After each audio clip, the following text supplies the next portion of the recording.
बिस्मिल्लाहिर्रहमानिर्रहीम। अस्सलामुअलैकुम वरहमतुल्लाहि वबरकातुहू।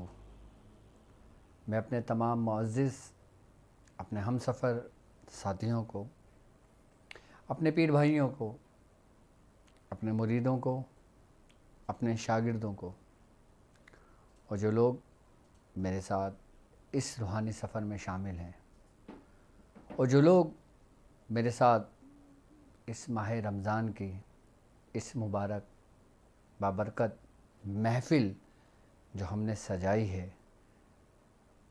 रमज़ान की बरकतें सलासिल की तालीमात को समेटने के लिए, जो लोग मेरे साथ कदम ब कदम पहले दिन से चल रहे हैं और वो लोग जो सूरह कुरैश के लश्कर का एक हिस्सा हैं, मैं उन तमाम लोगों को अपने ख़ानवादे में, अपने सिलसिले में, अपने YouTube channel doctor Abdul Wajid शाज़ली.com पर खुशामदीद कहता हूँ और उम्मीद करता हूँ कि आप तमाम लोग खैरियत से होंगे। अल्हम्दुलिल्लाह, हर साल की तरह इस साल भी ये महफ़िल, ये सफ़र, ये आगाज़ जो आज पहला रमज़ान है, अपने तमाम साथ चलने वाले लोगों को मैं एक बार फिर माह रमज़ान अल मुबारक की मुबारकबाद पेश करता हूँ और आप तमाम लोगों को हमारे ख़ानवादे के जो बानी हैं,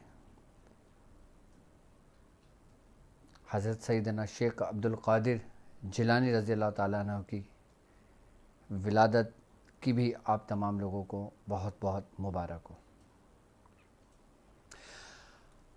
इस ट्रांसमिशन में हम क्या करेंगे पूरे रमज़ान और हम क्या सीखेंगे, हम इस माह रमज़ान में, इस ट्रांसमिशन में आपको कोई मालूमात नहीं देंगे, बल्कि इस बार, इस दफ़ा हमने एक तरतीब और एक तरीक़ा आप लोगों के लिए तजवीज़ किया है कि हम हर रोज़ आपके लिए इसमें सिर्फ़ और सिर्फ़ सिलसिले के अमलियात, सिलसिले की तालीमात, सिलसिले के ज़िक्र व अस्कार, सिलसिले के वो अशगाल जो पीराने उज़्ज़ाम अपने मुरीदों को तालीम करते हैं, हम स्टेप बाय स्टेप हर उन अमलियात की आपको तालीम देंगे, उनके तरीक़ेकार समझाएंगे और उस अमल के नक्श की तरतीब बताएंगे, वो नक्श किस तरह लिखा जाएगा वो समझाएंगे और उस नक्श की ज़कात किस तरह अदा की जाएगी वो बताएंगे। और ये पूरे रमज़ान चलेगा और हर दिन एक नया अमल होगा सिलसिले की इजाज़त के साथ। मतलब आपको बताया जाएगा कि मिसाल के तौर पर आज हम सूरह फातिहा का अमल आपको तालीम करेंगे और सूरह फातिहा की इजाज़त हमारे किस ख़ानवादे से हम तक पहुँची, किन किन बुज़ुर्गों से होती हुई हम तक आई, उसकी तरतीब बताएंगे, उस अमल का तरीक़ा बताएंगे, उस अमल के तरीक़े बताने के बाद उसकी ज़कात का तरीक़ा बताएंगे, फिर उस अमल के नक्श और उसके तावीज़ात के बारे में बताएंगे कि हम उसको किस तरह इस्तेमाल कर सकते हैं। यूँ तो माह रमज़ान में हर कोई अपने अपने नेटवर्क पे ट्रांसमिशन कर रहा है, तो तमाम लोगों की ट्रांसमिशन यकीनन रमज़ान की बरकतें हैं, रमज़ान के फ़ज़ाइल हैं और बहुत कुछ, लेकिन हमारी इस ट्रांसमिशन में आप सीखेंगे सिर्फ़ और सिर्फ सिलसिले के अमलियात, रूहानियत का सफ़र, सलूक का सफ़र, और सलूक के अंदर किन किन अमाल कब कैसे और किस तरह करवाए जाते हैं, उसकी मंजिलों के बारे में भी हम इंशाअल्लाह ताला माह रमज़ान में सीखेंगे और बताएंगे। और यहाँ तक कि अगर कोई शख्स मेरे साथ पहली ट्रांसमिशन से चलता है और 30 ट्रांसमिशन के साथ कदम ब कदम मेरे साथ चलता है, तो यकीनन वो एक कामिल इंसान बनकर निकलता है। क्यों? क्योंकि अब तमाम अमल आप एक साथ नहीं कर सकते, लेकिन इस दफ़ा आपको मेरे साथ अपनी एक बयाज बनानी होगी जिसका नाम आप रखेंगे बयाज शाज़िलिया। हमारी एक ऐसी निस्बत कि जिनका फैज़ हमारे पीरो मुर्शिद के, हमारे बुज़ुर्गों के सीनों से फूटा और उसकी रोशनियाँ हमारे सीनों में जब्ज़ हुई और फिर यही रोशनियाँ आप लोगों में तकसीम होंगी। आपने हर अमल नहीं करना, हर अमल आपने तहरीर करना है, हर अमल आपने अपनी बयाज में लिखना है, हर नक्श आपने लिखना है तरतीब के साथ। इससे फ़ायदा आपको ये होगा कि कभी आपकी ज़िंदगी, आपकी पूरी ज़िंदगी है, इसमें जब चाहें आप उस अमल को देखकर, इजाज़त तो होगी आपको, और एक दफ़ा अगर किसी शख्स को हमारे सलासिल की इजाज़त हो जाती है तो वो उसको इजाज़त उसकी आखिरी सांस तक कायम रहती है। इसीलिए कहते हैं बुजुर्गान दिन के इजाज़त का लेना तुम्हारे लिए इंतहाई ज़रूरी है। एक दफ़ा अगर तुम्हें तुम्हारे बुज़ुर्गों से इजाज़त मिल गई तो फिर वो इजाज़त तुम अपनी औलादों में भी तालीम कर सकते हो, अपनी औलादों में भी मुंतकिल कर सकते हो, उस वक्त कि जब जिस अमल की आपने इजाज़त ली हो आप वो अमल कर लें मुकम्मल।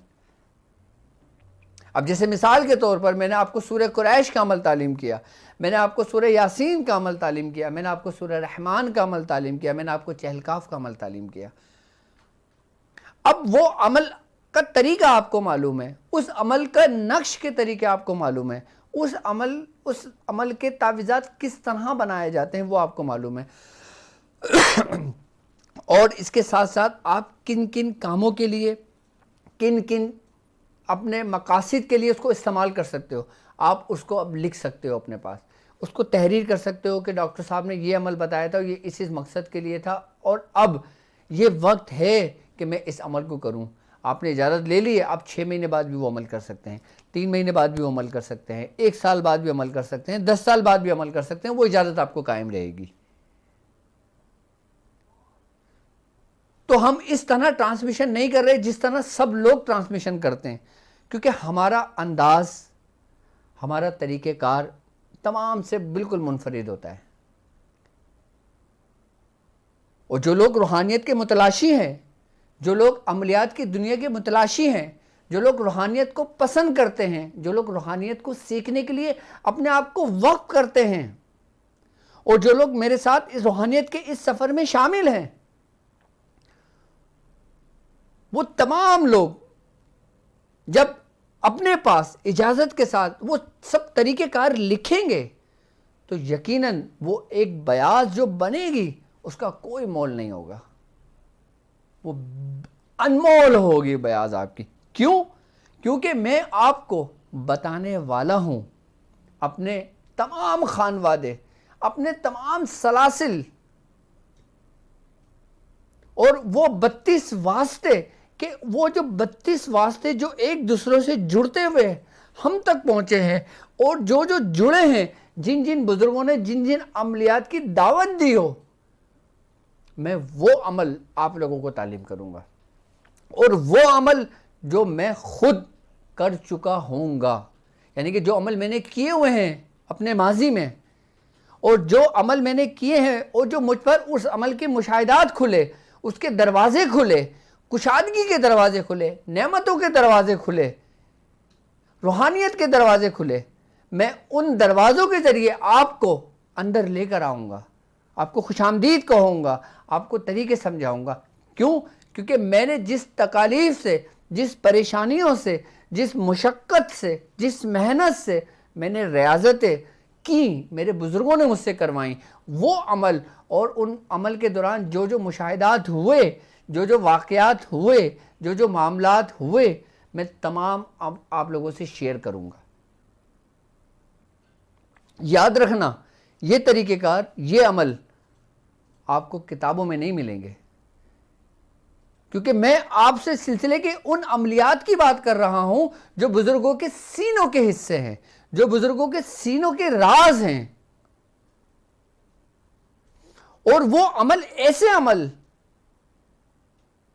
कि आप सिर्फ और सिर्फ उस तरतीब, उस तरीके से वो अमल अपने आप को मखसूस करके पढ़ लें। ये नहीं कि मुझे सफ़र करना है, मुझे ऑफिस जाना है, मुझे जॉब पे जाना है, मेरे बच्चे रो रहे हैं, मुझे कुछ लेने जाना है, मैं परहेज़ नहीं कर सकता, मैं ये नहीं कर सकता, मैं वो नहीं कर सकता। मैं आपको जो भी अमल बताऊंगा उसकी पूरे लवाजमात के साथ, उसके कायदे कवानीन के साथ, एक पूरी रब्त के साथ मैं आपको तालीम करूंगा।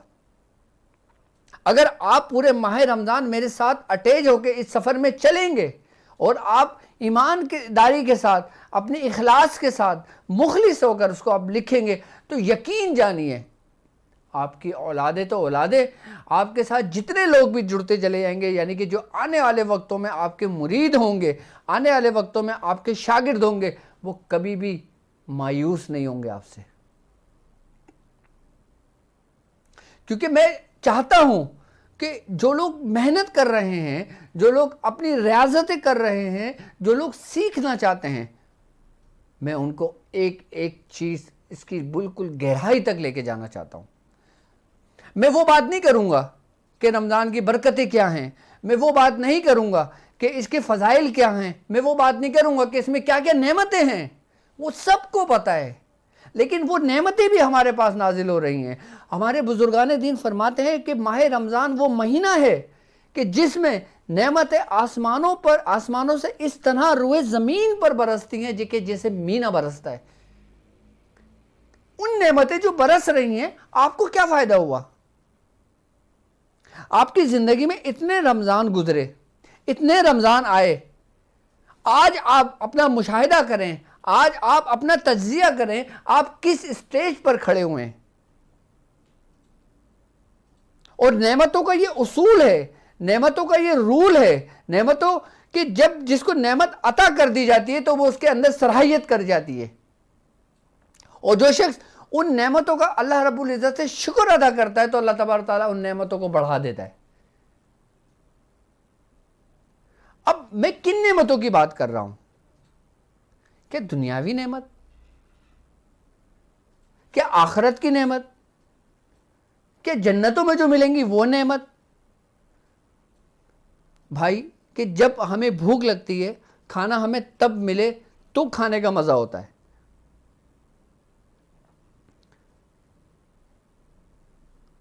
अब जिन नेमतें हमें मिल रही हैं वो नेमतें क्या हैं, वो बरकतें क्या हैं?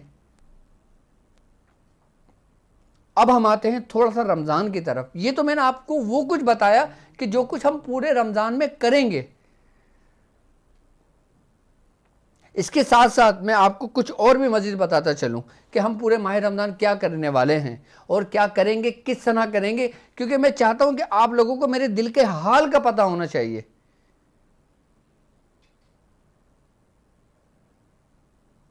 हम इस माह रमज़ान में इन अमालों के साथ साथ अपनी खिदमात भी शाज़िली इस्लामिक सेंटर को करेंगे।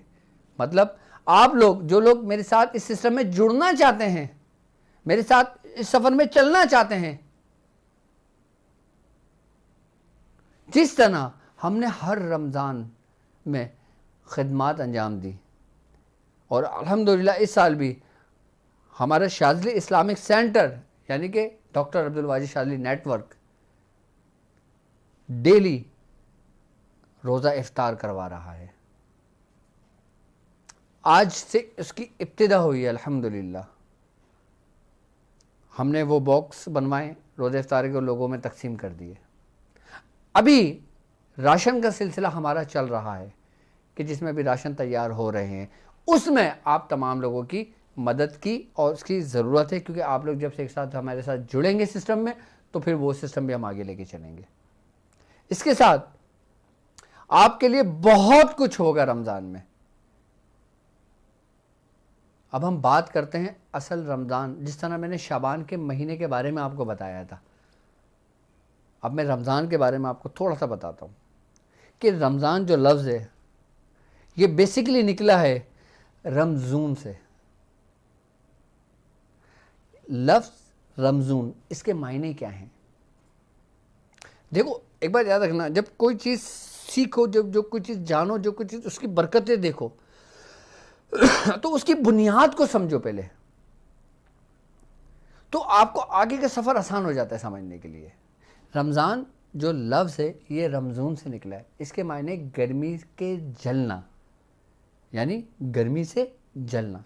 अच्छा, पहले ऐसा होता था कि अगर हम कदीम ज़माने का सफ़र करते तो लोग जब पिछले माहों के जो महीने नाम रखा करते थे तो वो मौसमों के हिसाब से रखा करते थे, कि जैसे किसी में सर्दी का मौसम आ गया तो फ़ला नाम रख दिया, वो मौसम आ गया तो फ़ला नाम रख दिया। लेकिन इत्तेफाक से जब माह रमज़ान का नाम रखा गया था तो उस वक्त गर्मी की शिद्दत थी। अब कुरान क्या कह रहा है रमज़ान के बारे में? अल्लाह तबारक तआला कुरान में सूरह बकरा में फरमा रहा है कि ए ईमान वालों, तुम पर रोज़े फ़र्ज किए गए हैं कि जिस तरह तुमसे अगले लोगों पर फ़र्ज किए थे, ताकि तुम्हें परहेज़गारी मिले। अच्छा, मतलब परहेज़गारी मिले ताकि तुम मुत्तकी परहेज़गार हो जाओ। अच्छा, रोज़े की सबसे बड़ा जो इनाम जो हमें दुनिया में मिलता है, वरना इसका अजर तो अल्लाह तबारक ताला ने कहा मैं खुद दूंगा, वो एक अलग अजर है। अभी वो अजर जो ज़ाहिरी अजर है, जो इस दुनिया में ही हमें मिलना है, आखिरत में तो मिलना ही मिलना है, मरने के बाद तो मिलना ही मिलना है। दुनिया में जो अजर मिलेगा उसको जो जागती आंखों से जो देखेगा, वो उसका सबसे पहला अजर ये होगा कि अल्लाह तबारक ताला उसे हिदायत नसीब करेगा, जो सबसे बड़ी नेमत है। क्यों? क्योंकि कुरान कह रहा है कि ताकि तुम मुत्तकी और परहेजगार बन जाओ, तुम्हें परहेजगारी मिले। अब कुरान में क्या कह रहा है अल्लाह तबारक ताला के हुदल लिल मुत्तकीनल लजीना, के हिदायत है मुत्तकियों के लिए। यानी कि जो शख्स रोज़दार होता है, जो रोज़ा रखता है, उसको अल्लाह तबारक ताला सबसे पहली नेमत जो अता करता है ना, वो है हिदायत की।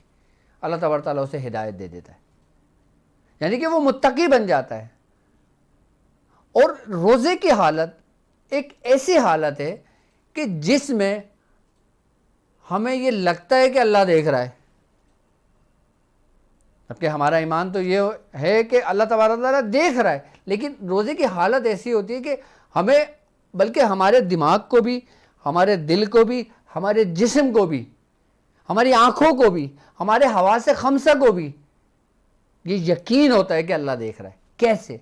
अब जब हम रोज़े से होते हैं, अगर कोई पानी सामने होता है, हम नहीं पीते, हम कोई बुराई का काम नहीं करते, हम कोई बेहयाई का काम नहीं करते, हम कोई गलत बात कोई मुंह से नहीं निकालते। अगर कोई चीज़ हमारी नज़रों के सामने से बेहयाई से गुजर जाती है, फ़ौरन पलक झपक लेते हैं, हम निगाहें नीची कर लेते हैं। और ये आम दिन में नहीं होता, जबकि आम दिन में भी तो अल्लाह देख रहा है। हमें इस वक्त एहसास क्यों होता है? क्यों? क्योंकि इस माह रमज़ान में उन नेमतों की नुज़ूल की वजह से कि जो आसमान से मीना की सूरत में बरसती है। अब लोग बोलते हैं कि भाई जी माह रमज़ान के ख़ास अमल, माह रमज़ान में ये अमल कर लो, माह रमज़ान में वो अमल कर लो, माह रमज़ान में ये कर लो, इसकी इतनी बरकतें हैं, इसकी इतनी फजीलतें हैं। अब असल में अगर देखा जाए तो माह रमज़ान जो ना, ये समझ लो कि आपके लिए, अगर मैं सादा लफ्ज़ों में समझाऊँ तो आपके लिए अजर का महीना है। यानी कि आपके लिए एक तरीके से देखा जाए उन नेमतों को पाने का महीना है, मेहनत करने का नहीं। मेहनत, बुजुर्गान दीन फरमाते हैं कि इंसान मेहनत रजब में करता है। इसकी मिसाल बुजुर्गान दीन ऐसे फरमाते हैं कि जैसे एक इंसान ज़रे ज़मीन लेता है, उसके ऊपर मेहनत करता है, उसके ऊपर काश्तकारी करता है, उसमें से फसल उगाता है, फिर शाबान का जो महीना आता है ना, उसमें सब्ज़ा उगता है। और जब रमज़ान का महीना तो फल खाने का महीना है सर। रमज़ान का महीना तो आपको बरकतें समेटने का महीना है कि इंसान सारा साल मेहनत करे और रमज़ान में समेटे अपने पास बरकतों को। हाँ, ये ज़रूर है कि बुजुर्गान दीन इन महीनों के बारे में फरमाते हैं कि ये वो महीने हैं कि इसमें अगर कोई अमल कर लिया जाए, अगर इसमें कोई रियाजत कर ली जाए रोज़े की हालत में या रोज़े के बाद, तो उसकी तासीर ये होती है कि आम दिन में इंसान 40 दिन का अमल करता है और माह रमज़ान में एक दिन का अमल उस 40 दिन के अमल से सबकत ले जाता है। क्यों? क्योंकि माह रमज़ान में जहन्नम के दरवाजे बंद कर दिए जाते हैं। जो तुम्हारा सबसे बड़ा दुश्मन है वो कैद कर दिया जाता है। जो तुम्हारे अपने अंदर मौजूद है, जो तुम्हें तुम्हारे दुश्मन की कमी को महसूस नहीं होने देता, तुम्हें बढ़ने ही नहीं देता आगे, वो है तुम्हारा नफ्स। क्या तुमने माह रजब में, क्या तुमने रमजान के अलावा जो जिंदगी गुजारी है, तज़किया नफ्स किया है?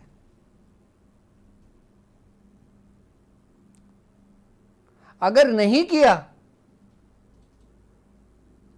तो फिर तुम माह रमजान की बरकतों को किस तरह अपने अंदर सल्ब करोगे? फिर किस तरह उन नेमतों को तुम समेटोगे? फिर किस तरह तुम उन नेमतों के हकदार होगे?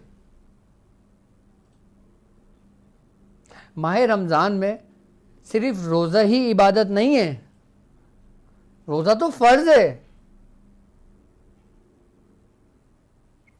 इस माह रमज़ान के अंदर हर इबादत का सवाब दुगना हो जाता है। असल में अगर देखा जाए ना, रमज़ान के अंदर आपको अपने अमाल को सही करने की ज़रूरत है। आपने अपनी ज़िंदगी को ट्रैक पे लाने की ज़रूरत है। आपने अपने आप को अपनी इस्लाह करने की ज़रूरत है, क्योंकि अपनी इस्लाह भी इबादतों में से एक इबादत है। वरना रोज़ा हिंदू भी रखते हैं, रोज़ा यहूदी भी रखते हैं, रोज़ा ईसाई भी रखते हैं, रोज़ा और मज़ाहिब के लोग भी रखते हैं।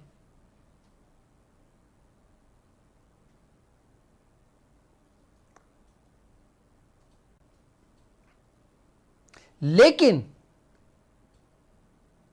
हमें इसका अजर कब मिलता है? कि जब हम खुद की इस्लाह करते हैं। खुद की इस्लाह कैसे?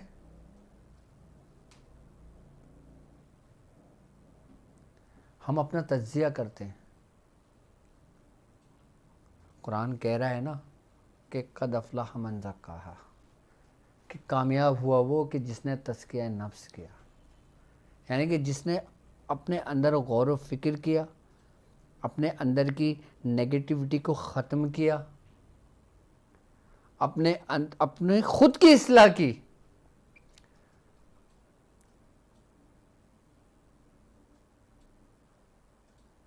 अच्छा, एक बात याद रखना आप लोग कि जब तक आप खुद अपने लिए नहीं करते ना, तुम्हारा रब भी तुम्हारे लिए नहीं करता।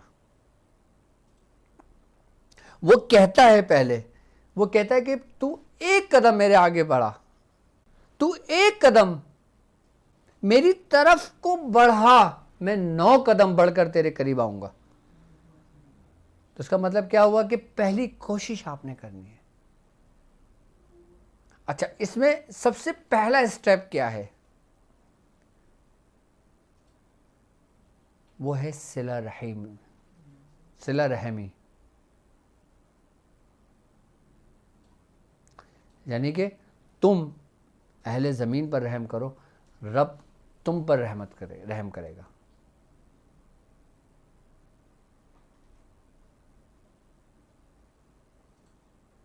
अपने अंदर आजिज़ी पैदा करो, अपने अंदर इनकिसारी पैदा करो। तुम यकीन जानो कि बेहतरीन परहेज़गार, बेहतरीन मुत्तकी बनोगे आप।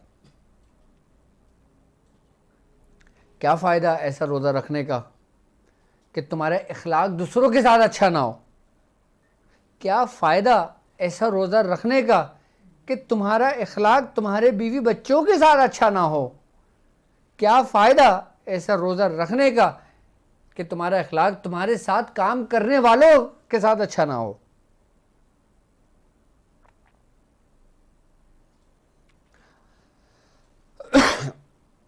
जब हम इन छोटी छोटी बातों पे अमल करेंगे ना, फिर हम एक बेहतरीन इंसान बनेंगे, यानी वो इंसान बनेंगे कि जिसके बारे में अल्लाह तबारक ताला ने कसम खाकर तुम्हें बताया है कि कसम है तीन की, कसम है जैतून की, कसम है तूरे सीनीन की, और कसम है अमानत वाले शहर की, यानी वतीनी व जैतूनी व तूरी सीनीना व हाज़ल बलदिल अमीन, 4 कसमें खाई हैं। और ये 4 कसमें अल्लाह तबारक ताला खा के कह रहा है कि लक़द खलक़नल इंसान फ़ी अहसनि तक़वीम, कि हमने इंसान को बेहतर, बहुत खूब और एहसन तरीके से बनाया।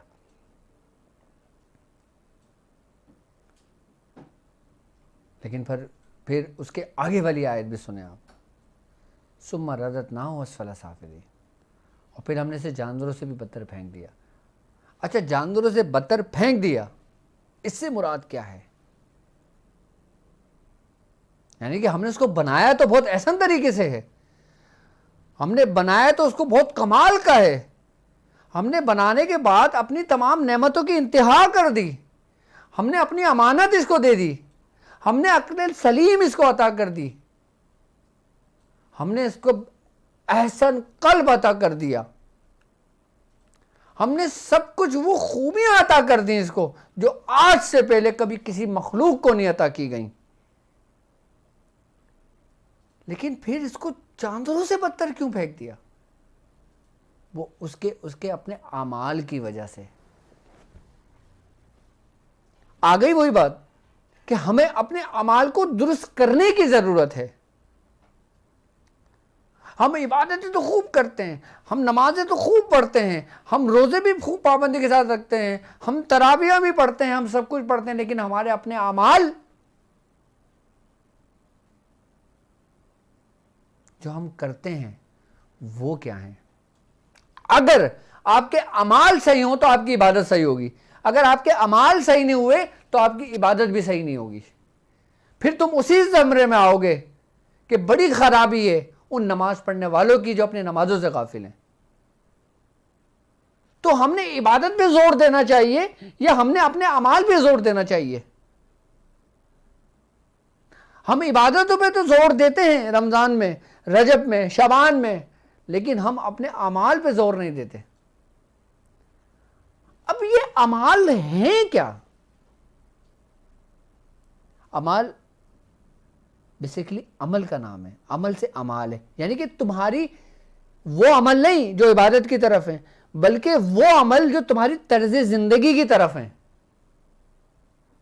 अब तुम्हारी तर्ज जिंदगी क्या है, तुम किस तरह अपनी जिंदगी को बसर कर रहे हो, वो चीज मायने रखती है, क्योंकि वो डिपेंड करती है तुम्हारी तमाम इबादतों की कबूलियत पर। तुम्हारी तर्ज हयात, तुम्हारी तर्ज जिंदगी, तुम्हारी जिंदगी गुजारने के तरीके, यानी कि अल्लाह रब्बुल इज्जत तुम्हारी इबादतों को नहीं देखता, तुम्हारे उन तरीकों को देखता है कि जो तुम अपनी जिंदगी बसर करते हो, यानी कि तुम्हारा किसके साथ इखलाक क्या है, तुम्हारा बीवी के साथ इखलाक क्या है, तुम्हारा दोस्तों के साथ इखलाक क्या है, तुम्हारा मुरीदों के साथ इखलाक क्या है, और तुम्हारे साथ चलने वाले लोगों का इखलाक क्या है। और यकीन जानिए, इस तर्ज जिंदगी, तर्ज हयात की अगर मैं बात करूं तो अल्लाह तबारक ताला कुरान में कहता है कि ए नबी, तुम लोगों के लिए नर्म मिजाज वाक़े हुए हो, अगर तुम सख्त दिल होते तो ये लोग तुम्हारे इर्द गिर्द से छट जाते। अब अगर तर्ज जिंदगी की अगर बात करते हैं तो उस तर्ज जिंदगी के अंदर आपका कारोबार आ जाता है, आपकी नौकरी आ जाती है, आप किस तरह पैसा कमाते हो वो आ जाता है, आप किस तरह अपने बच्चों की तरबियत करते हो वो आ जाता है, आपका हुस्न अखलाक आपके रिश्तेदारों के साथ क्या है, आपका हुस्न अखलाक आपके पड़ोसियों के साथ क्या है, आपके महल्ले वालों के साथ क्या है, अपने दोस्त अहबाब के साथ क्या है। अगर ये तमाम चीज़ें यकसा हैं, एक जैसी हैं, तो यकीन जानो आप कामिल हो। फिर आप सिर्फ 5 वक्त की नमाज़ पढ़ो, रोज़ा रखो, तुम्हारे लिए किसी अमल की ज़रूरत नहीं है अगर तुम ऐसा करते हो तो।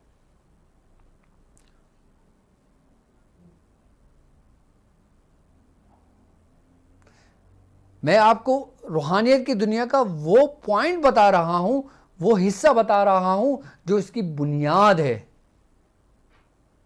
क्या? तर्ज ज़िंदगी, यानी कि ज़िंदगी गुजारने के तरीके। आपकी ज़िंदगी किस तरह गुजरी वो छोड़ दें, वो माजी था। हर वली का एक माजी होता है और हर गुनाहगार का एक मुस्तकबिल।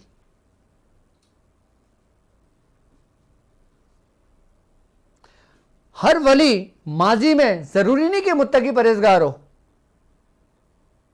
और हर गुनाहगार ज़रूरी नहीं कि मुस्तकबिल में भी वो गुनाहगारी हो। रब को आपको पता है क्या पसंद है? रब को पसंद है कि मेरा वो बंदा जो गुनाहों से आलूदा हो, जो गुनाहों की दलदल में बसा हो, वो एक दफ़ा मुझसे रुजू कर ले, वो एक दफ़ा अपनी ज़ुबान से कह दे कि रब्बना ज़ुल्मना, कि मेरे रब, मैंने अपने नफ्स में जुल्म किया और अगर तू मुझे माफ़ ना करे तो मैं रहूँ खसारे में। कि बंदा एक दफ़ा कह दे कि ला इलाहा इल्ला अंता सुब्हानका इन्नी कुन्तु मिनज़ ज़ालिमीन, कि मैंने ही अपने नफ्स पे जुल्म किया और अगर तू मुझे माफ़ ना करे तो मैं जालिमों में से रहूं। और लर्जिश की अगर जहां तक बात है, गुनाह की अगर जहां तक बात है, आजमाइशों की अगर जहां तक बात है,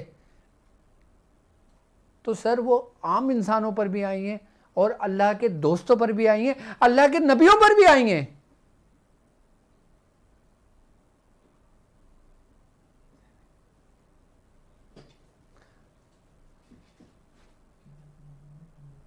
अब आप में अगर तर्ज ज़िंदगी की अगर मैं बात करता हूं तो आप यूरोप में उठाए हुए उन यहूदियों को देख लें, उन ईसाइयों को देख लें, आप यूके में, लंदन में, बर्मिंघम में रहने वाले लोगों को, उन लोगों को देखें जो वहां के नेशनैलिटी हैं।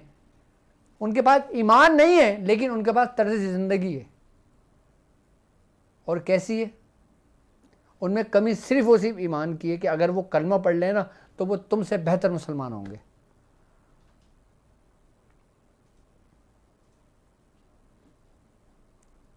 तर्ज ज़िंदगी के साथ साथ वो तरीक जो हमारे नबी का है,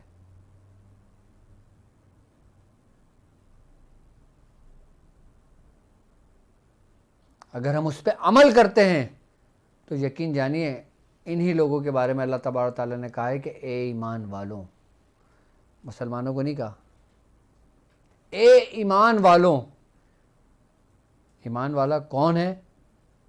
कि जिसकी तर्ज ज़िंदगी अच्छी है, कि जो हुजूर करीम सल्लल्लाहु अलैहि वसल्लम की तरीके पर चलता है और अपने बुजुर्गों के पैरोकारों में से होता है। उन लोगों को अल्लाह तबारक तआला ने ईमान वाले कह के पुकारा।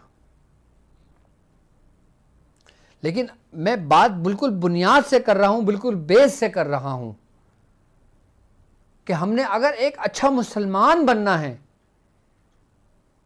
तो हमें सबसे पहले खुद को देखने की ज़रूरत है, अपने अमाल को दुरुस्त करने की ज़रूरत है, अपने तर्ज ज़िंदगी को बनाने की ज़रूरत है। आज अगर आप इंटरनेशनल लेवल पर अपने आप को देखें, आप मुझे बताएं और ख़ुद फैसला करें कि कौन आपको अच्छा समझता है। यहाँ तक कि हज़रत जुनैद बगदादी रहमतुल्लाह अलैह के वाक़े में आपको बताऊं कि आपके पड़ोस में एक काफिर रहा करता था और हज़रत जुनैद बगदादी रहमतुल्लाह अलैह आप अपनी इबादत में अपने मशगूल रहा करते थे। अपने तर्ज ज़िंदगी उनकी ऐसी थी कि वो काफिर भी आपसे मुतासिर था। यहाँ तक कि लोगों से वो मिलता था और वो काफिर लोगों से बताता था कि देखो मुसलमान ऐसा होता है। तो लोगों ने कहा कि तू ईमान क्यों नहीं ले आता, तू मुसलमान क्यों नहीं हो जाता अगर मुसलमान ऐसा होता है। तो आपने फरमाया कि अगर मुसलमान ऐसा होता है तो वो मेरे बस की बात नहीं है। लेकिन अगर तुम जैसा होता है तो मैं उस मुसलमान को नहीं मानता।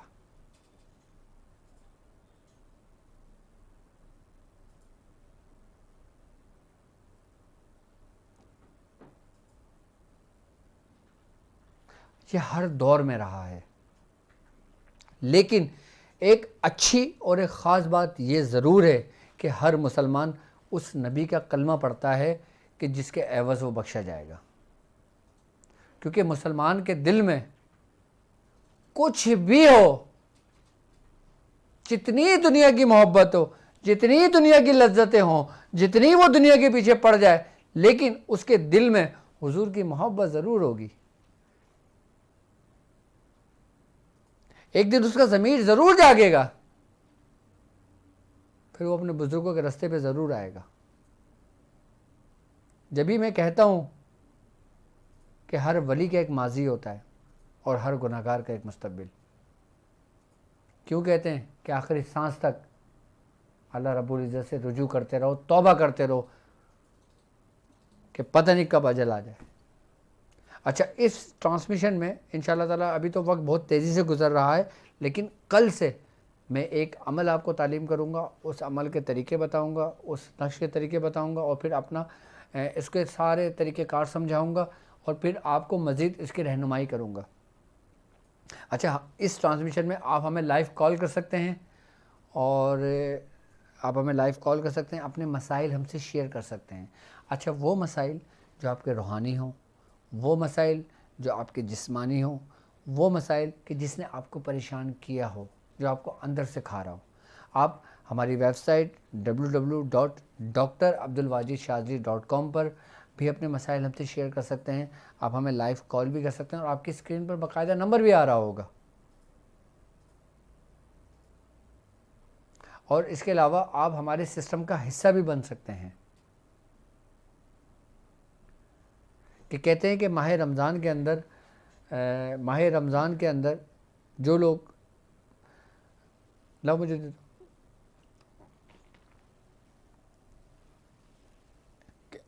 मोबाइल मेरे सामने आ चुका है और जो लोग मुझसे बात करना चाहें, लाइव कॉल करना चाहें, वो लाइव कॉल भी कर सकते हैं और हमारे साथ इस सिस्टम का हिस्सा भी बन सकते हैं। जी अस्सलाम वालेकुम। वालेकुम सलाम रहमतुल्लाहि व बरकातुहू। जी, कौन और कहाँ से बात कर रहे हैं? मैं मकसूद बात कर रहा हूँ कराची से। मेरे साथ एक मसला है कि मुझे पेशाब करने के बाद पेशाब के कतरात आते हैं। अच्छा, पेशाब करने के बाद आपको जो ड्रॉप्स आते हैं वो मादा तौलीद के होते हैं या यूरिन के होते हैं? यूरिन के होते हैं। अच्छा, यूरिन के होते हैं। तो आप जो ना दालचीनी का इस्तेमाल करना शुरू करें। अच्छा, मैंने काफ़ी इलाज वगैरह कराया है, तो कुछ लोग कहते हैं कि प्रोस्टेट का मसला है। हाँ ठीक है, वो कोई इशू नहीं है। असल में बात होगा मैसे में हिद्दत और गर्मी बढ़ जाने की वजह से भी ये कैफियत होती है। काफ़ी अरसे से मेरे साथ ये मसला है, तकरीबन जब से मैंने होश संभाला है। बिल्कुल। और इंशाल्लाह हर ट्रांसमिशन में मैं आपको एक नुस्खा भी तालीम करूँगा और उसके बारे में भी बताऊँगा कि किन किन अमराज के अंदर आप इस्तेमाल कर सकते हो उसको। इसका कोई नुस्खा बता दें तो। मैंने आपको बताया ना, दालचीनी आपके लिए समझ लें कि बेहतरीन और अक्सीर है। जी ठीक है, आप दालचीनी दूध में डाल के पी लें, दालचीनी का कावा बना के पी लें, दालचीनी पीस के रख लें। ठीक है, आप ये एक हफ़्ता इस्तेमाल करें, इंशाल्लाह ताला ये कतरे आने बंद हो जाएंगे आपके। ठीक है जी, ठीक है, जज़ाकल्लाह। चलें, अपना ख्याल रखें। जी अस्सलाम वालेकुम। वालेकुम अस्सलाम। क्या हाल है, खैरियत से हैं आप? जी जी अल्हम्दुलिल्लाह अल्हम्दुलिल्लाह, आप बताएं खैरियत से हैं? भाई पहचाने, मैं आरिफ बोल रहा हूँ। आरिफ साहब, आप इस वक्त लाइव कॉल कर रहे हैं, अगर आपने कुछ सवाल करना है तो मुख्तसर पूछिए। अमान आपके कज़न जो हैं। जी अस्सलाम वालेकुम। वालेकुम अस्सलाम रहमतुल्लाहि व बरकातुहू। सारे मोहतरम, कैसे हैं आप? जी अल्हम्दुलिल्लाह। कौन और कहाँ से बात कर रहे हैं? जी, मैं मोहम्मद वसीम अर्ज़ कर रहा हूँ भावलपुर से और हिकमत के नूर का स्टूडेंट हूँ। अच्छा माशाल्लाह, हिकमत के नूर के भी स्टूडेंट्स हैं आप। ठीक है जी जी। अच्छा, वो एक छोटा सा मुझसे ये पूछना था कि मिसाल के तौर हम अगर किसी के जिन्नात का इलाज कर रहे हैं, किसी घर में अगर मामला है जिन्नात के, और हम इलाज कर रहे हैं लेकिन मामला मजीद बिगड़ जाए, तो उसका क्या मतलब होता है कि हम इस इलाज को चेंज करें या फिर उसको नहीं, आप अगर किसी जिन्नात वाले पेशेंट का इलाज कर रहे हैं तो किस तरीके पे कर रहे हैं? मिसाल के तौर पर जैसे कोई बखूर वगैरह हमने तैयार किया, उसको पढ़ाई करके वो बखूर घर में जलाया जाए। ठीक है। अच्छा पहले तो देखो, एक बात याद रखना कि किसी भी मिक्सचर वगैरह जिन्नात के पैदा हो पेशेंट, जाती मेरी बात सुने, किसी भी जिन्नात के पेशेंट का जब इलाज किया जाता है ना, तो पहले है। उसका हिसार बांधा जाता है ताकि वो जिन्नात भागे ना, जाए ना। उसके बाद फिर उसको उसके वजूद से जलाया जाता है। इसका तरीक़ाकार आपको मालूम है या नहीं? जी जी, वो मैंने एक तरीकेकार के अच्छा मुताबिक ठीक है, मुझे आप एक पता है। काम करना, आप मेरे साथ इस नेटवर्क से जुड़े रहना, तो इंशाल्लाह ताला मैं ये तमाम तरीक़ेकार भी वक्तन फ़ौक्तन आपको सिखाता रहूँगा और आपको समझाता रहूँगा, ठीक है? सर मतलब एक अर्जी है मुझे कि वो पानी भी आप पिलाना। जो नुस्खे आप वगैरह बताते हैं ना, मिसाल के तौर पर कोई काल पर पूछते हैं तो आप इरशाद फरमाते हैं। जी जी। तो जिसमें पिछले रमजान शरीफ में मतलब कि एक छोटा सा व्हाइट बोर्ड था, और उसके ऊपर आप लिख देते थे तो वो आसानी हो जाती है हाँ समझने में। हाँ बिल्कुल, अभी भी वाइट बोर्ड की मुझे ज़रूरत पड़ेगी, तो मैं यहाँ पे इंशाल्लाह ताला आपके लिए वाइट बोर्ड लगवाऊँगा, क्योंकि मुझे आपको डेली पाबंदी के साथ पूरे माह में आपको हर रोज़ एक अमल तालीम करना है, उसके जी जी तरीक़ेकार तालीम करना है, और उसके नक्श तालीम करना है, उसके तावीज़ात तालीम करना है, उसके तुल्स्म मुझे तालीम करना है, और फिर मुझे बताना है कि ये किन किन कामों में किस तरह आप उसको इस्तेमाल कर सकते हो, ठीक है? तो इंशाल्लाह ताला मैं हर चीज़ आपको समझाता रहूँगा, बताता रहूँगा इंशाल्लाह इंशाल्लाह ताला। जी अस्सलाम वालेकुम।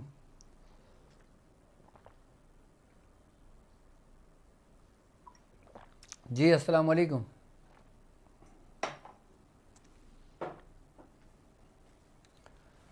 जी अच्छा, मैं अपने तमाम स्टूडेंट से एक दफ़ा फिर मुखातिब होना चाहता हूँ कि जो लोग मेरे ताक हीलिंग के स्टूडेंट्स हैं, जो लोग मेरे हिकमत के नूर के स्टूडेंट्स हैं, जो लोग ताक हीलिंग लेवल 1 के हैं, सीज़न 2 के हैं, मैं मुखातिब होना चाहता हूँ कि आप लोग अपनी अपनी बयास बना लें, ठीक है? अब आज से इंशाल्लाह ताला हर शब मैं जो अमल तालीम करूँगा, आप लोग वो अपने पास बयास में नोट करते रहें, लिखते रहें। अमल करना नहीं है, सिर्फ लिखना है इजाज़त के साथ। लेकिन आज से आप लोगों ने जो अमल करना है ना, वो मैं ऐसा अमल, आसान अमल जो आपकी हैबिट बन जाए, आपकी आदत बन जाए, आपकी फितरत में आ जाए, मैं आपको वो अमल बता देता हूँ जो आपने सारी ज़िंदगी लेके चलना है, ठीक है? जो ख़ुद मैं करता हूँ बाकायदा तौर पे। और माशाल्लाह अब माह रमज़ान की ये बरकत है कि हर महीना हर शख्स 5 वक्त की नमाज़ पाबंदी के साथ पढ़ता है, चाहे वो मस्जिद में जाकर पढ़े, चाहे वो घर पे पढ़े, ठीक है? आपने करना ये है कि मैं वो तरीक़ाकार बता रहा हूँ जो ख़ानदान निज़ामिया का है, यानी कि ये वो तरीक़ेकार है जो हज़रत निज़ामुद्दीन औलिया महबूब इलाही ने अपने ख़ास उन खुलफाओं को तालीम किया था कि जिनको जिनकी आपने ख़ुद तरबियत की थी और जिनको विलायत के आला मकाम पर आपने पहुँचाया था, इस अमल की बदौलत, इस अमल की वजह से।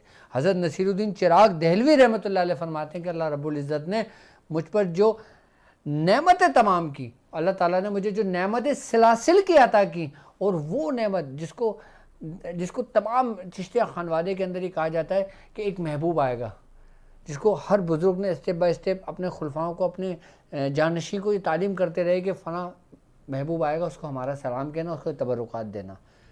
जो महबूब, जो मैं वाक़या बता चुका हूँ पूरा, जो वो महबूब हज़रत नसीरुद्दीन चिराग दहलवी रहमतुल्लाह अलैह थे। आप फरमाते हैं कि अल्लाह तबारक ताला ने मुझे महबूबियत जो अता की थी ना, वो इस अमल की बदौलत अता की थी। वो अमल क्या है? वो अमल हमारे बुजुर्गान दीन फरमाते हैं कि आप अपने मुरीदों को ये तालीम क्या करते थे, यानी कि उन खुलफाओं को जिनको सुलूक की इंतहा पे पहुँचा दिया करते थे। आप फरमाते हैं कि आपने 5 वक्त की नमाज़ पढ़ना है, बिल्कुल सिंपल तरीके से। आपने फजर के बाद सूरह यासीन एक बार पढ़ना है।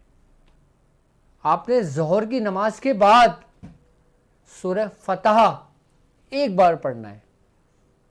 आपने असर की नमाज के बाद सूरह नबा एक बार पढ़ना है। आपने मगरिब की नमाज के बाद सूरह वाक़िया एक बार पढ़ना है। आपने इशा की नमाज के बाद सूरह मुल्क एक मरतबा पढ़ना है। और आपने तहज्जुद के बाद सूरह मुज़म्मिल एक मरतबा पढ़ लें या 11 मरतबा पढ़ लें। आप अपना ये मामूल बना लें। अब माशाल्लाह नमाज़ तो पढ़ते ही हैं ना, कि आपने फजर की नमाज़ पढ़ी, सूरह यासीन पढ़ने में आपको कुछ ही देर लगेंगे, लेकिन आप इसकी बरकतें देखना, आप इसके कमालात देखना, आप इसका फैज़ देखना।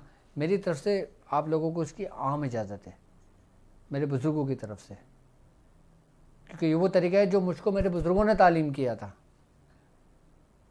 अच्छा, फजर में हम सूरह यासीन पढ़ते हैं और सूरह यासीन को कहा जाता है कि ये कुरान का दिल है, यानी सूरह यासीन पढ़ने वाला शख्स का दिल बदल दिया जाता है, यानी कि वो दिल से कल्ब तक का सफ़र आने वाहिद में तय कर लेता है, यानी कि यकलक एकदम तय हो जाता है उसका। और सूरह यासीन की बरकत फजर में पढ़ने की है, एक ख़ास टाइम है ये। अब हम आते हैं ज़ोहर में। ज़ोहर में पढ़ने सूरह फतह, यानी कि कामयाबी के लिए, नुसरत के लिए, दुश्मनों पर तुम्हारी हैबत तारी होगी जो शख्स सूरह फतह पढ़ता होगा ज़ोहर के बाद। जो शख्स ज़ोहर के बाद सूरह फतह पढ़ने का अपना मामूल बना ले और 40 दिन पाबंदी के साथ पढ़े कि उसमें कोई गैप ना आए, तो यकीन जाने कामयाबी की तमाम राहें उसके लिए खोल दी जाती हैं। और उसको फतह देने वाला कोई आम शख्स नहीं बल्कि रब खुद होता है। इन्ना फतहना लका फतह मुबीना।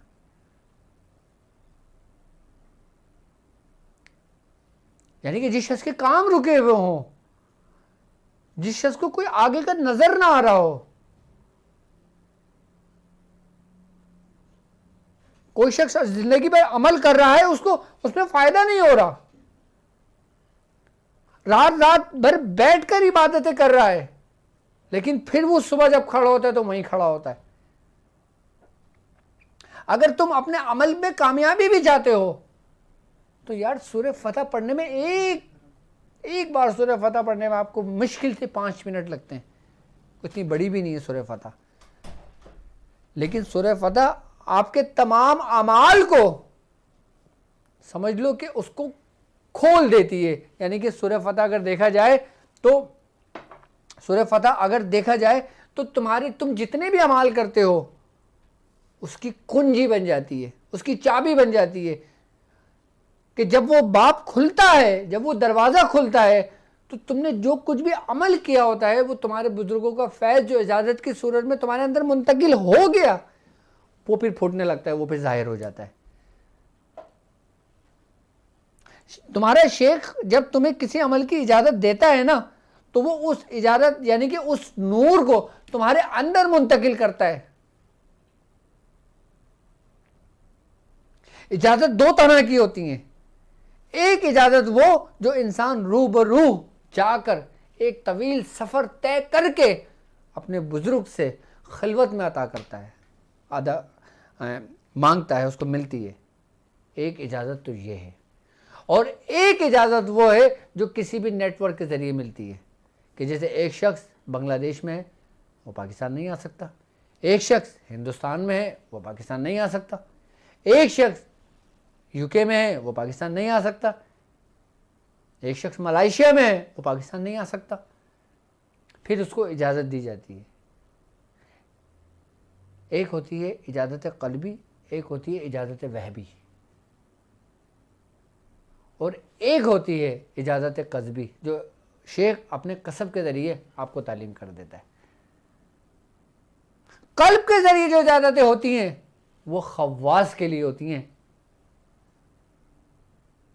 और जो वहब की तरफ से इजाज़त होती है फिर वो हुक्म होता है कि फ़लाँ शख्स आ रहा है, उसको इजाज़त दे देना, फ़लाँ शख्स कॉल कर रहा है, उसको इजाज़त दे देना, या फ़लाँ शख्स तुम्हारे सिस्टम से अभी जुड़ा है, ये नाम है, ये शक्ल है, ये इसके बाप का नाम है, इस जगह रहता है, उसको तुम इजाज़त दे देना। इजाज़त दे देने से मतलब क्या है? अपनी इजाज़त का वो नूर जो तुमको तुम्हारे बुजुर्ग ने अमानत के तौर पे तुम्हें दिया है, वो तुम्हें तालीम कर देना है, वो तुम्हें मुंतकिल कर देना है।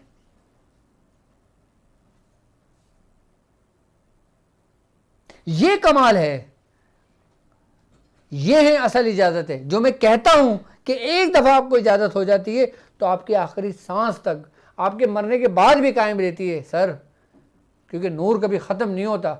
नूर का जब सफ़र, जब वक्त आता है ख़त्म होने का, तो फिर हुक्म होता है कि इसको औलाद में मुंतकिल कर दो।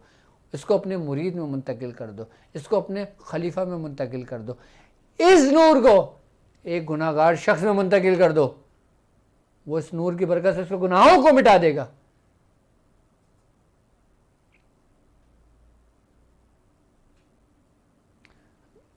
रूहानियत की दुनिया एक बड़ी अजीब दुनिया है।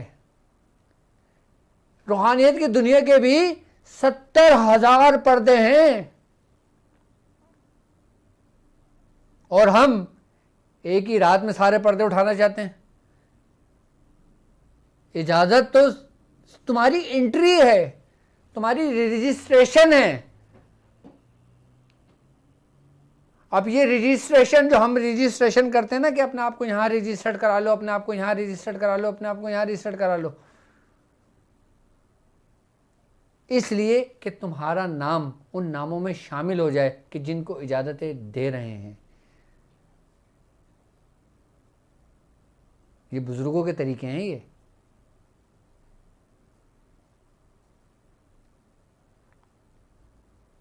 जो आम इजाजतें होती हैं वो शेख अपने कसब से ज़्यादा देता है, अपनी मर्जी से ज़्यादा देता है, रुजत उसमें भी नहीं होती। अब समझना थोड़ी बात इजाज़त की, इजाज़त के टॉपिक को थोड़ा समझना, जिसको परमिशन कहते हैं। एक इजाज़त शेख ने तुम्हें अपनी मर्जी से दी, यानी कि तुमने मांगी, उसने दे दी। क्यों? क्योंकि उसने उस पर कसब किया हुआ था, उस पर मेहनत की हुई थी। एक इजाज़त ये, एक इजाज़त क़ल्बी, यानी कि जो नूर उसके कसब के साथ साथ उसके कल्ब में सराहियत करा, यानी कि सिलसिले की अमानतें उसके कल्ब के अंदर मुंतकिल हुई, सिलसिले का फैज उसके कल्ब में दाखिल हुआ।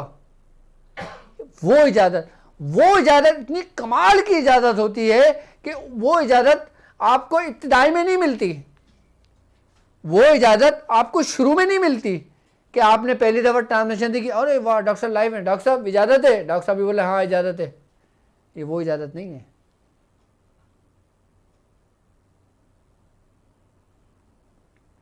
उस इजाज़त तक पहुंचने के लिए तुम्हें एक सफ़र करना है, जो सफ़र तुमने दिल से कल तक पहुंचने के लिए करना है।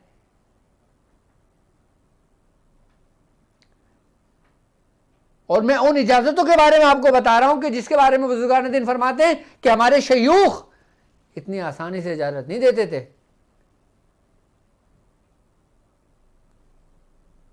और उस इजाजत का कमाल यह होता है कि अगर किसी शख्स को वो इजाजत मिल जाती है तो वो उसकी इजाजत समझ लो कि उसकी मुरीदों में, वो मुरीदों की नस्लों में वो मुंतकिल होती चली जाती है। ये वही इजाजतें थी कि जिसको लेने के लिए ख्वाजा खाजगान ख्वाजा मोइनुद्दीन चिश्ती रहमतुल्लाह अलैह ने सफ़र किया बगदाद का गौस पाक से मिलने के लिए।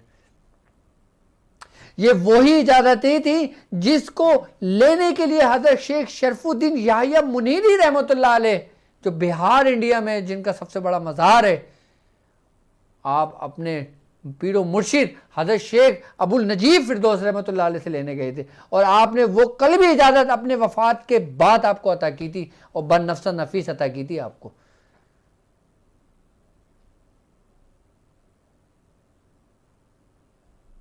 वो इजाज़त कि जिसको लेने के लिए हज़रत बाबा फरीद मसूद गंजी शकर रहमतुल्लाह अलैह ने सफ़र किया था अजूदन से, कहाँ का? दिल्ली का, जो कुतुबुद्दीन बुख्तियार काकी से इजाज़त लेने गए थे। ये क्या इजाज़तें थी? वो क्या कमालात थे, वो क्या लोग थे कि जिनके आज तक नाम है।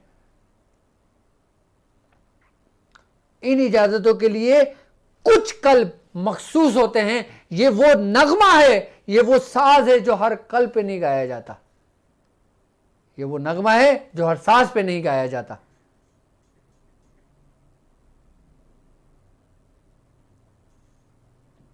और वह भी इजाजत किसे कहते हैं?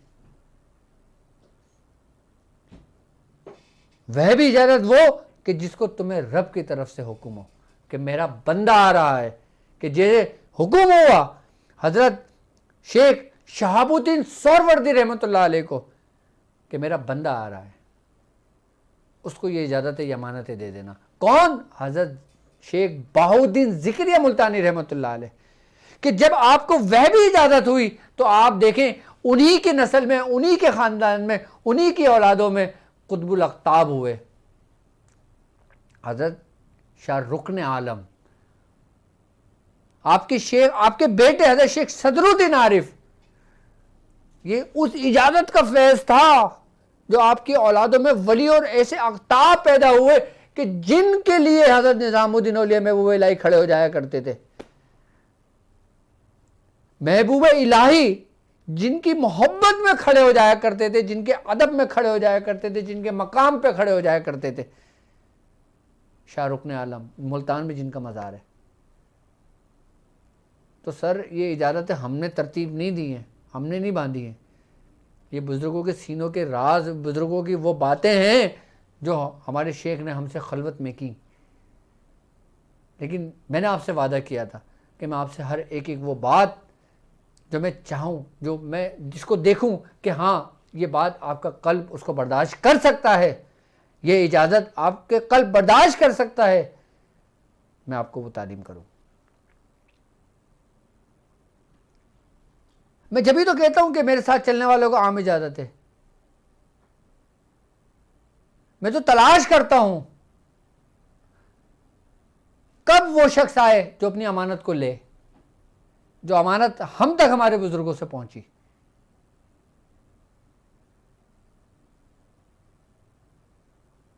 और जब इजाज़त मिल जाती है, जब इजाज़त मुंतकिल हो जाती है, तो उसको चिल्ला करने की ज़रूरत नहीं पड़ती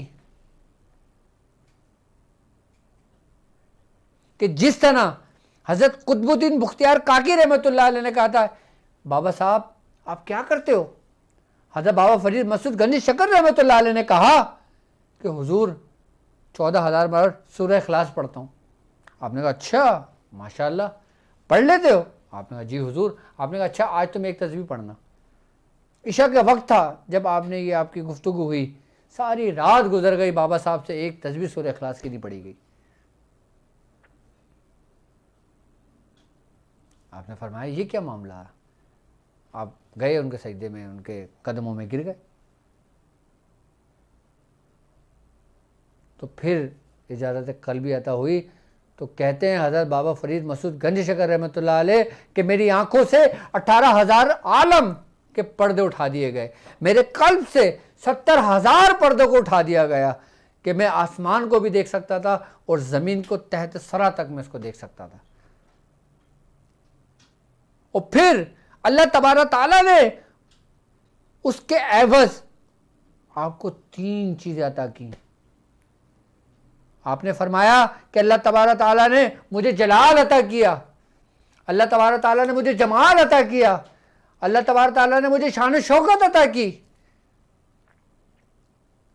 कौन कह रही है? हज़रत बाबा फरीद मसूद गंज शकर रहमतुल्लाह अलैह।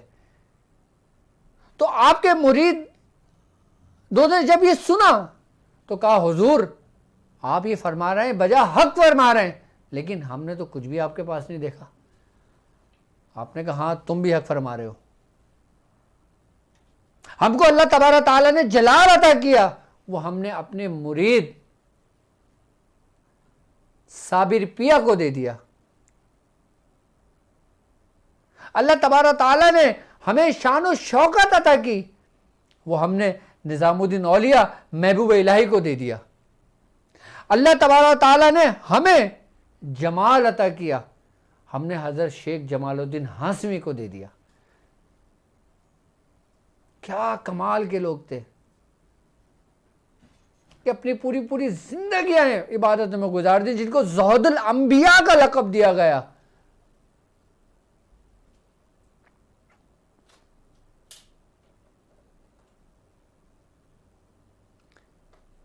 अब आपको पता लगा कि इजाज़त किसे कहते हैं, अब पता लगा कि इजाज़त का फैज़ क्या है। जो कहते हो ना कि हुजूर कुछ नहीं होता, कुछ नहीं होता, कुछ नहीं होता, बड़ी मेहनत कर ली, 1 साल हो गया, 2 साल हो गया, 10 साल हो गया।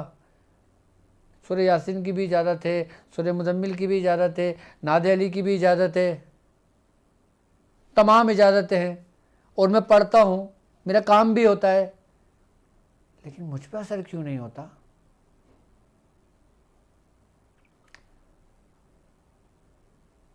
इजाज़त कस्बी लेने के बाद इजाज़त कल्बी तक का सफ़र करना पड़ता है।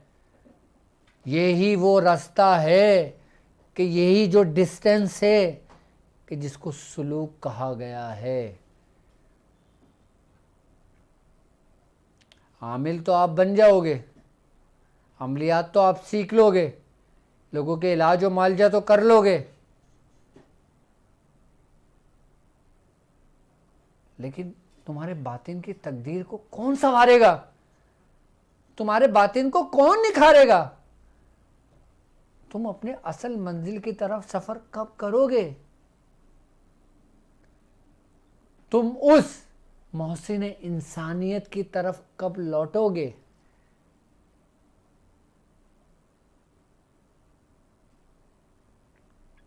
रूहानियत खाली अमल करने ही का नाम नहीं है। रूहानियत तो मोहसिन इंसानियत के साए में रहने का नाम है। रूहानियत तो मोहसिन इंसानियत सरकार दो आलम सल्लल्लाहु अलैहि वसल्लम की निगाहों में रहने का नाम है।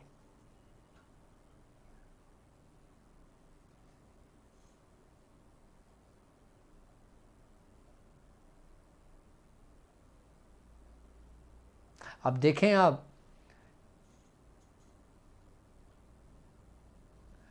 अब अपना तज्जिया करें,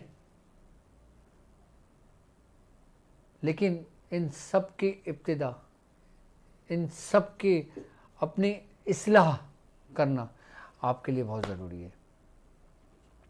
मेरे तमाम स्टूडेंट्स जो मेरे साथ हिकमत के नूर के हैं, ताक़-हीलिंग के, मैं उन तमाम को बताना चाहता हूँ कि अब आप लोगों का जो लेक्चर होगा, जो आपकी क्लासेस होती हैं, तो वो क्लासेस इंशाअल्लाह ताला अभी ईद के बाद से उसको प्रॉपर शुरू करेंगे इंशाअल्लाह, क्योंकि माह रमज़ान के अंदर माह रमज़ान की भी बरकतें समेटें और मैं इस ट्रांसमिशन में आप लोगों के लिए भी बहुत कुछ लेकर आता रहूँगा। पहले आपका एक लेक्चर होता था, अब आपके हर रोज़ लेक्चर हैं। जो चीज़ मेरे ख़ास स्टूडेंट्स के लिए होगी मैं उनको मेंशन करूँगा, लेकिन हर अमल आपने लिखना है, हर अमल के तरीक़ेकार आपने लिखना है। और जो लोग मेरे साथ इस सफ़र में शामिल हैं, चाहे मेरे स्टूडेंट्स हैं, चाहे मेरे शागिर्द हैं, जो लोग भी मेरे साथ हैं, वो लोग जिस तरह हर साल की तरह इस साल भी आप लोग, मैंने एक सिस्टम शुरू किया है हर साल की तरह, लेकिन इस ट्रांसमिशन में उसका एक सेगमेंट मैंने रखा है जिसका नाम है नेकी विद शाज़ली इस्लामिक सेंटर। अब हो सकता है कि आपकी एक नेकी किसी की तकदीर बदल दे, किसी की ज़िंदगी बदल दे। वो नेकी किसी भी सूरत में हो सकती है। और हमने, क्योंकि कहते हैं कि माह रमज़ान के अंदर जो शख्स, माह रमज़ान के अंदर जो शख्स सखावत करता है, जो शख्स अपने घर के दौलत के दरवाज़ों को खोल देता है, अल्लाह तबारक ताला उसके जिस्म में ऐसी कुशादगी अता करता है, ऐसी कुशादगी अता करता है कि जो आखिरी सांस तक उसको किसी चीज़ की कमी नहीं होती, किसी को मोहताज नहीं होने देता। अल्लाह तबारक ताला कहता है इसने मेरे बंदे के लिए अपने दरवाजे खोले, अब मैं इस पर अपनी इंतहा कर दूंगा। रिस्क सखावत में पोशीदा है, लोग इसे मेहनतों में तलाश करते हैं। अगर लोग, आप लोग अपने ईमानदारी के साथ अपनी ज़कात को अदा कर दें तो यकीन जाने वो माल भी आपका पाक, वो घर भी आपका पाक, वो गाड़ी भी आपकी पाक, हर चीज़ महफूज। ये समझ लें कि आपकी पूरे 11 महीने का इंश्योरेंस है जो आपने लिया है, जो ज़कात की सूरत में आपने लोगों की मदद कर दी है।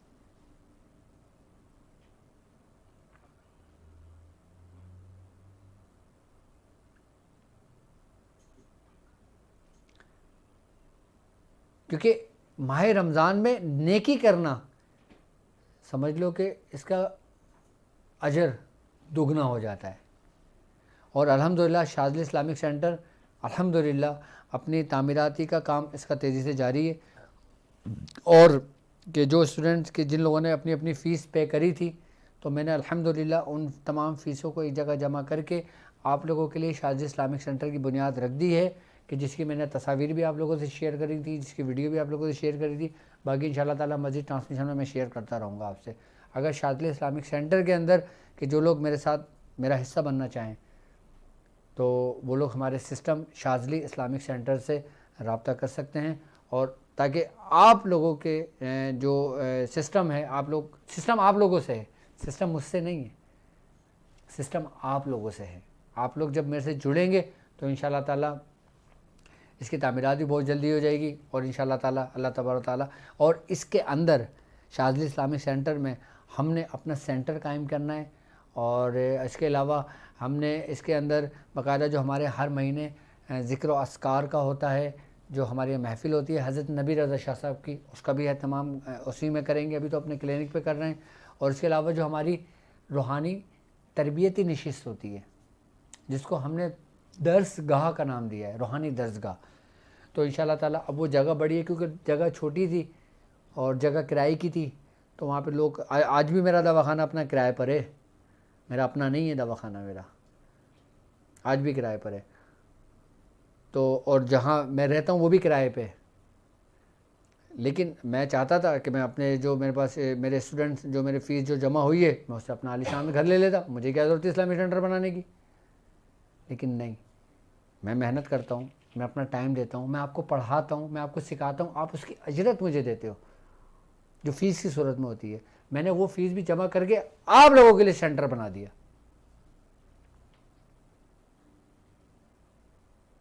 ताकि उसमें बेहतर से बेहतर रूहानियत का काम हो सके, बेहतर से बेहतर अमलियात का काम हो सके, बेहतर से बेहतर सलासिल का सिलसिले का काम हो सके, बेहतर से बेहतर दीन का काम हो सके। इंशाअल्लाह हमने उसमें फिर नाजरा का भी काम शुरू करना है। सारी तैयारी हमारी मुकम्मल हो चुकी है, क्योंकि मैं इस टॉपिक पे इंशाअल्लाह आने वाले वक्त में बात करूँगा एक आध दिन बाद, क्योंकि अभी वो पेज हमारा लाइव नहीं हुआ है।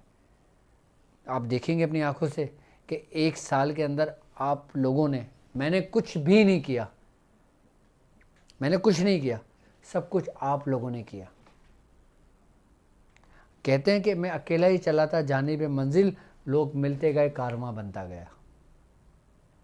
मेरे पास जो लोग मुझे इलाज के पैसे देते हैं, जो लोग मुझे इलाज व मुआवजे के पैसे देते हैं, जो लोग हदिया करते हैं, जो लोग मकसद ये है कि पोशीदा तौर पर मेरी मदद करते हैं, मैं वो सारे पैसे एक पूल में रख के आप लोगों के लिए जगह का मैंने एहतमाम किया। अब इंशाअल्लाह ताला जब वो जगह बनेगी उसका इब्तिदा भी इंशाअल्लाह ताला आप मियाँ हुजूर के हाथों से करेंगे इंशाअल्लाह, क्योंकि ये सारा फैज़ मियाँ हुजूर का है, मेरे वालिद मोहतरम का है। मेरे वालिद मोहतरम, मेरे पीर व मुर्शिद दुनिया जानती है, ये उनका फैज़ है, ये उनका करम है। आज हमने 120 गज़ की जगह ली है, कल को ये सिस्टम बढ़ता है, ये सिलसिला बढ़ता है, यकीन जानो मैं 120 गज़ नहीं, मैं 500 गज़ भी ले लूँगा, लेकिन अपनी ज़ात पे नहीं लगाऊँगा। मेरी ज़ात के लिए मेरा क्लिनिक चल रहा है अल्हम्दुलिल्लाह, 50-100 पेशेंट में रोज़ देखता हूँ। मेरी जो फ़ीस आती है, जो मेरा अपॉइंटमेंट आते हैं, उससे मेरा घर बार चल जाता है। इसके अलावा मेरा अपना बहरिया टाउन में भी काम है, मेरी अपनी भी साइड है, मेरा दुनियावी कारोबार भी है। मैं चाहता हूँ कि दुनियावी कारोबार आपका भी हो, और मैंने इस सिलसिले में एक गिव एंड टेक भी शुरू किया था प्रोग्राम, रमज़ान की वजह से वो स्टॉप हो गया, लेकिन अच्छा हुआ आप लोगों ने मुझे याद दिला दिया कारोबार से, कि मैं रमज़ान के अंदर गिव एंड टेक के भी तरीक़ेकार बताता रहूँगा आपको। याद रखना कि कारोबार भी ज़रूरी है, रोज़ी रिस्क भी ज़रूरी है। घर में खाने को ना हो ना, फिर ना अमल में दिल लगता है, ना रूहानियत में दिल लगता है। आज के दौर की बात कर रहा हूँ, जब घर का राशन पूरा हो, बच्चे भूख से ना बिलक रहे हों, उसके बाद आप इबादत करें, क्योंकि अगर ऐसा है तो रब ने तुम्हें सबसे पहले हुक्म दिया है कमाने का, हलाल रिस्क। और यहाँ तक बुजुर्गान दीन फरमाते हैं कि जो शख्स अपनी बीवी बच्चों के रिस्क की तलाश में घर से बाहर निकला और रास्ते में वो किसी हादसे का शिकार हो गया, तो ये भी शहादत के दर्जों में से एक दर्जा है। तो मैं आपको कारोबार के वसाइल भी दे रहा हूँ। उसके ज़राए भी दूंगा आपको, और उसके तरीक़ेकार भी मैं समझाता हूँ। मैंने अभी एक वीडियो बनाई थी, माशाल्लाह काफ़ी लोगों ने ज्वाइन किया, बहुत लोगों को पसंद आई। Give and take, give and take क्या है यार? कारोबार के तरीके हैं जो हमारे दीन ने सिखाए हैं, जो हमारे बुज़ुर्गों ने सिखाए हैं। मैं कोई अपने घर से थोड़ी लेके आ रहा हूँ। अब मैं अगर कारोबार की अगर बात करूँ, लोग बोलेंगे यार ये तो सूफ़ी साहब हैं, ये तो सिलसिले के हैं, ये कारोबार की बातें कर रहे हैं। अरे यार, ये कारोबार के चक्कर में बढ़ गया लगता है। मैं कारोबार के चक्करों में नहीं हूँ, मैं आपके चक्करों में हूँ कि आप लोग किसी तरीके से सेट हो जाओ। क्योंकि हर बाप को सबसे ज़्यादा अपनी औलाद की फ़िक्र होती है, अपनी नहीं होती फ़िक्र। और वो वाहिद बाप ही है जो चाहता है कि मेरी औलाद मुझसे भी आगे जाए। हमारा बाप है, उसने हमें रूहानियत सिखाई, उसने हमें अमलियात सिखाए, उसने हमें कारोबार करना सिखाया, कारोबार कराया। देख लो, मियां हुजूर नहीं करते क्या? मियां हुजूर की औलादें नहीं करती कारोबार क्या? हाँ, हमने रूहानियत को कारोबार नहीं बनाया, हमने रूहानियत को कारोबार नहीं बनाया, हमने कारोबार ही को कारोबार बनाया, और किया भी, और आप लोगों से भी करवाऊंगा। जब आपकी बीवी बच्चों के दिल से दुआ निकलेगी ना, फिर आपका शेख भी उसको कामिल नज़र आ रहा होगा। फिर वो बीवी आपको खुद भेजेगी, जान अब पीर साहब के पास क्यों नहीं जा रहा?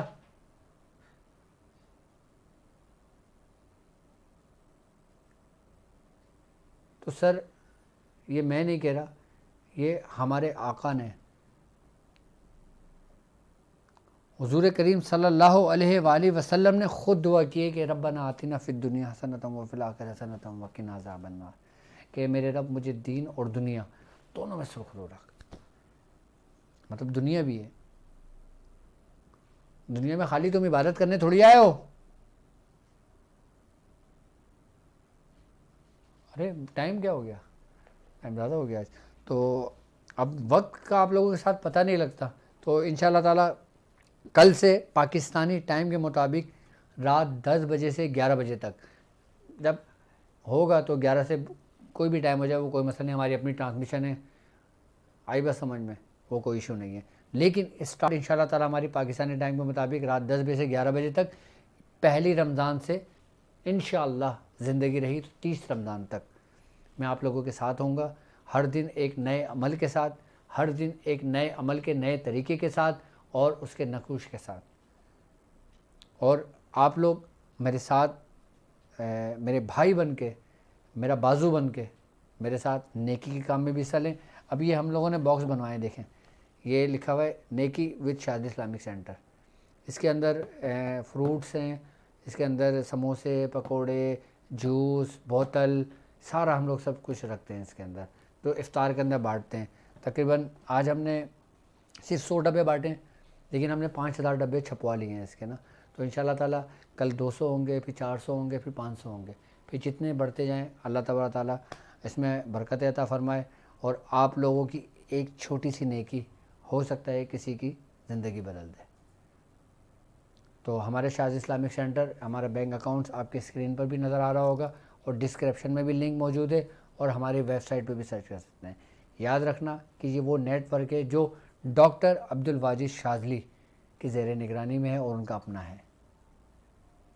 ये सिस्टम सिर्फ़ और सिर्फ शाज़ली इस्लामिक सेंटर का है। अगर आप शाज़ली इस्लामिक सेंटर का हिस्सा बनना चाहते हैं, तो आप अगर जैज़ कैश करना चाहते हैं तो उसकी भी लिंक मौजूद है, इजी पैसा करना चाहते हैं तो उसमें भी लिंक मौजूद है। लेकिन एक बात याद रखिएगा, जो शख्स जो भी पैसे भेजे, जो भी रकम भेजे, उसके अंदर ज़रूर इस चीज़ को मेंशन करें कि ये ज़कात के हैं, ये फ़िदिये के हैं, ये फ़ितरे के हैं, और ये मदद के हैं, ये इफ़्तार के हैं, ये राशन के हैं। क्योंकि मुझे पता होना ज़रूरी है, मेरे सिस्टम को पता होना ज़रूरी है, क्योंकि हम अपने साथ साथ उन घरानों को भी, हम ख़ास कर उस घरानों को भी अपने मद्देनज़र रखते हुए उन घरानों की भी हम इज़्ज़त करते हैं, उन घरानों को भी हम खामोशी से लेकर जाते हैं, उन घरानों की भी हम मदद करते हैं कि जिस घराने का फैज़ तमाम घरानों पर गालिब है। यानी कि अहले सादात पे ज़कात नहीं ले सकते। तो फिर हमारे साथ जितने लोग जुड़े हुए हैं, कुछ लोग अहले सादात भी हैं, सैयद घराने से भी हैं, तो वो जो हमारे सिस्टम से जुड़ते हैं, फिर हम उनको अपनी ज़ात से, अपने ही पास से उनकी फिर हर तरीके से उनके साथ कदम ब कदम चलते हैं। तो मैं समझता हूँ अल्लाह तबारक ताला ने मुझे जो कुछ भी अता किया, मैं समझता हूँ शायद मेरी ये छोटी सी नेकी है। और आप लोग जो सिस्टम में मेरे हिस्सा हैं, और आप लोग अगर मुस्तहिक हैं, आप लोगों को अगर किसी चीज़ की ज़रूरत है हमारे सिस्टम से, तो आप भी अपनी रजिस्ट्रेशन करा सकते हैं। आप भी हमें बता सकते हैं अपना नाम, अपना शहर का नाम, अपना सब कुछ बता सकते हैं। और जो लोग राशन लेना चाहें वो भी अपने हमसे रब्ता कर सकते हैं। हमारा टेलीफ़ोन नंबर भी आपके सामने आ रहा होगा। बाकी हमारी वेबसाइट तो 24 घंटे आप लोगों के लिए है। उसमें हमारे बाकायदा सिस्टम के लोग बैठे हुए हैं जो शिफ्ट जिनकी चेंज होती रहती हैं। तो आप लोग वहाँ भी वेबसाइट पर भी अपनी एंट्रियाँ करवा सकते हैं कि अगर किसी को राशन चाहिए तो उस तक राशन पहुँचेगा, अगर किसी को कुछ चीज़ की ज़रूरत है तो उस तक वो चीज़ पहुँचेगी। www.drabdulwajid ये मेरी वेबसाइट है। आप इस वेबसाइट पे जाकर वोटी के ऊपर अपनी सारी डिटेल बता सकते हैं। और अगर कोई शख्स हमारी छुप कर मदद करना चाहे, हमारे साथ चलने वालों की मदद करना चाहे, हमारा बाजू बनना चाहे, तो हमारी वेबसाइट www.drabdulwajidshadli.com पर वो वोटी के ऊपर हमारे जो नुमाइंदे बात कर रहे हैं उनसे अकाउंट नंबर ले सकता है। बाकी डिस्क्रिप्शन में भी मौजूद है लिंक, डिस्क्रिप्शन से भी ले सकते हैं। और बाकी जिन लोगों का मेरे पर्सनल नंबर हैं वो मुझसे भी रब्ता कर सकते हैं। तो आज की हमारी ट्रांसमिशन यहीं अपने अख्ताम को पहुंचती है। तो इंशाल्लाह ताला अब पाकिस्तानी टाइम के मुताबिक हर शब रात 10 बजे से 11 बजे तक हम लोग, आप लोग सब साथ होंगे और ये ज़िक्र की महफ़िल लगाएंगे। और जब तक के लिए अब वक्त हमारा बहुत तेज़ी से गुज़र रहा है। अब मुझे इजाज़त दीजिए इस बात पे कि आप अपना बहुत ख़याल रखेंगे। अस्सलामु अलैकुम व रहमतुल्लाहि व बरकातुहू।